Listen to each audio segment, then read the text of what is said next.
Fasos dan seluruh sarana dan prasarana kota.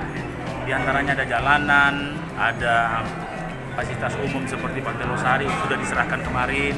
Kemudian kami lagi mengusulkan Karebosi dan beberapa ruas-ruas jalan dan sekolah-sekolah yang selama ini pada saat saya pertama kali mendapat amanah jadi wali kota itu sama sekali tidak ada sertifikat. Bahkan sertifikat wali kota pun itu kami minta dari provinsi waktu itu,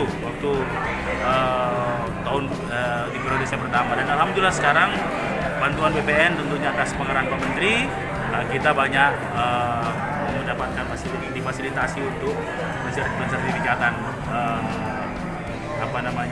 fasum-fasos, sehingga aspek hukumnya lebih kuat. Kita bisa lihat kita digugat oleh misalnya Bandung Garden itu di tengah jalanan dan dia menang.